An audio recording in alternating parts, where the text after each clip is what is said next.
Let's talk about manufacturing. Not in terms of the global economy or the number of manufacturing jobs, but in the old sense of the word, which is really about making things by hand. I'm interested in personal manufacturing. This is the hand of my friend Kate Hawes chopping out dovetails for a walnut credenza. This is Kurt Liebeck welding a custom stainless steel staircase for a New York City townhouse. I live in Brooklyn, which has a somewhat tongue-in-cheek reputation for artisanal things like this handmade mustache wax, which is proudly handmade in Brooklyn. But it's not just in Brooklyn where people take pride in making things by hand. Of these two handmade Lamborghinis, one of them was made in the Jiangsu province in China, and one of them in a basement in Wisconsin.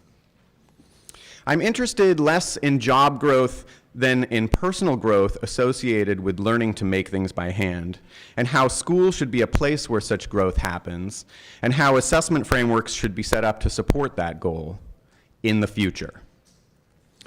Manufacturing education is not new. This is a shop class from 80 years ago. You may notice there are only boys in this picture. The girls are in sewing class, but it's manufacturing nonetheless. There is a lot of educational theory in support of the value of making things. Most of the modern arguments owe a debt to Dewey, who, as early as 1899, called out making things as one of the primary interests of children. Notice the girl spinning wool thread on the cover illustration. A slightly younger contemporary of Dewey's on the other side of the world was a major proponent of hand spinning, both as a meditative act and as a means of liberating the poor from colonial exploitation. Actually, there was a spinning wheel at the center of the original design for the flag of India, although it became something else. So on the shoulders of Dewey and Gandhi, there is a foundation for the argument that personal manufacturing is a liberal art. What happened to kill manufacturing in schools is, ironically, vocational and technical education. Here's a printing school from the 1920s. Notice that the kids are learning math because they'll need it, which is awesome. But VOTEC came to be associated with tracking, separating college-bound students from non-college-bound students, and opposition to this practice ended many shop programs altogether. Matthew Crawford is one of many people who have argued against this move. Crawford exposes the false dichotomy that college is the path to success, to personal and financial fulfillment, whereas not going to college implies some sort of demeaning existence. On the flip side, he argues there are skilled trades which offer challenging and rewarding work, and jobs for college graduates which can be quite dull and suffocating. I submit to you that maker spaces and fab labs today are a chance to reboot shop class. The tools and equipment have changed to shop bots, laser cutters, and 3D printers, and girls are no longer relegated to sewing. Here they're soldering components on microcontrollers. And rather than constraining or limiting achievement, making is now seen as a pathway to engineering and entrepreneurship. Notice the MIT motto, mens et manus, mind and hand. And notice the dignity in that figure on the left holding the hammer to an anvil.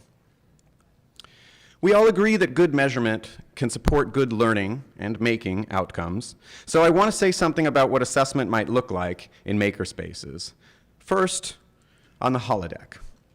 Yes, this is a Star Trek reference. If you don't know what the holodeck is, it's a room on the Starship Enterprise C, but the simulation software is so sophisticated that it creates a totally immersive virtual reality.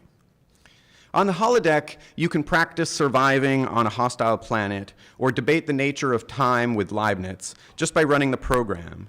It is often used for self-paced learning. You set your own learning objectives, but the computer can provide immediate feedback. You can pause or replay as many times as you need until you achieve mastery. The holodeck assesses as it teaches. I call this futuristic assessment paradigm the HD scenario. It may seem far-fetched, but in fact, progress is being made on mixed reality environments to study learning. In Project Earthshake, a block stacking game is computer-based, but the learner manipulates real blocks on a Rumble platform. In this Stanford Fab Lab, instruments track actions and gestures and think alouds as students physically assemble a project.